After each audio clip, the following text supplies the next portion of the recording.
Well, Serpentine trainer Matt Scott has got a dominant hand in race 4 at Gloucester Park on Friday night. You've got 4 of the 8 runners in the stand, Matt. Yeah, no, the stand suits a lot of these horses. So the way the marbles have fallen and the way the other horses, the other meeting, we've ended up, it's a small field, we've ended up with half the field. So now go through those 4 runners and tell us who you fancy is the best of the 4. Charlie L's he's racing out of his skin at the moment. He's a lowest assess. He's only a MOC2. He ran a good second at Pinjarra behind the one horse, actually, Destined to Rule, about 2.5 weeks ago. He ran a good 4th here Friday night in a mobile race. I've got Q-Town Roaring. He's had a bit of trouble with his feet. He's won from the stand before. He's won probably 4 or 5 races. Always RJ, racing the marathon handicap and the all them type of races. He loves the standing start. And CC Chevron, she's won from the stand as well. But probably on class, the best horse is probably always RJ. He's the tightest, assessed horse. But Charlie L, they all can definitely each race chances. Who's the most serious opposition to your quartet? The other 4 in the race, they all go quite good. Like the one Lewis is on the one horse, Destined to Rule beat us the other week at Pinjarra. He's had more stands than Charlie L, so he's probably going to lead.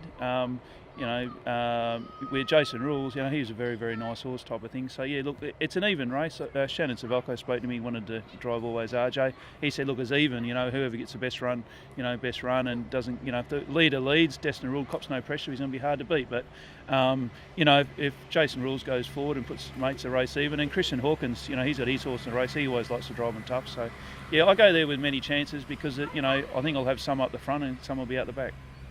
In another race, you've got that nice New Zealand-bred horse, Naylor, running on the outside of the back line.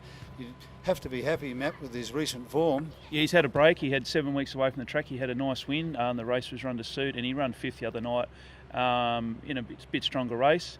He needs to be rolling type of thing. The other night they walked. They ran home 55.9, but Shannon didn't overly knock him around. He ran 5th. He was quite happy with him, so we decided to go with the claim this week to get the better barrier draw. But we've drawn 12. But it's 2,500 metres. Speedman's in the race, and it's a handy field. But look, if there's even speed and they get a little bit tired, Nail will be kicking home at the end. We've got a couple of other runners on the program, but with lesser chances. Yeah, Brookie's Jet's drawn 5. He needs the pegs, and Daggett Image was a horse I got for free. He runs second down here about 5 runs ago. But yeah, look, he'll probably struggle from the 4. But wait till he's in probably draws the pegs, or find a race for him somewhere else.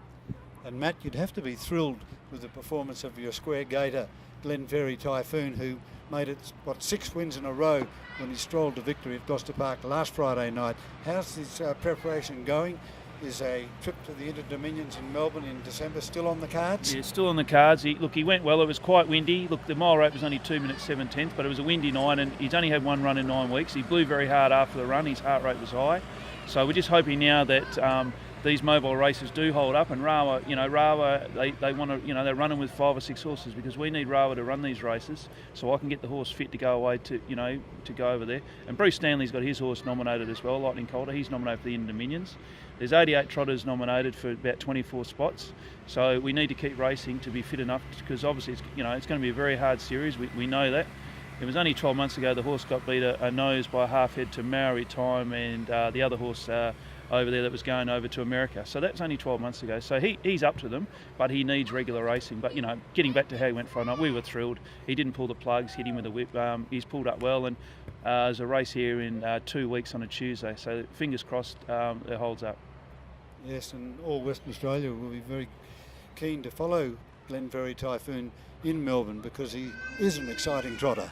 Yeah, no, look, we've got WA, we always have good horses, and we've got Chicago Bull, the favourite for the Pacer Series. He's going to be mighty hard to beat over there. And, my guy there's got very good gate speed. He's a safe, he had a bit of trouble braking before, but he's sound as he's probably been in a long time. He loves Melbourne, he's been there, he loves the big track. So, look, if he goes over there and he draws to, there's 3 heats. If he gets through the heats and in the final, stranger things have happened. He's a Group 1 winner. He's won a $300,000 race before. I don't think he's that far out of that form. And it was, like I said before, it was only 12 months since those, Maori Time went to the Europe. The other horse, his name's, I can't remember at the moment. Like, he was going to America till he broke down the other week, and that was only 12 months ago. So, yeah. So, looking to Friday night, good luck with your 4 runners in the stand. No worries. Thanks, Ken.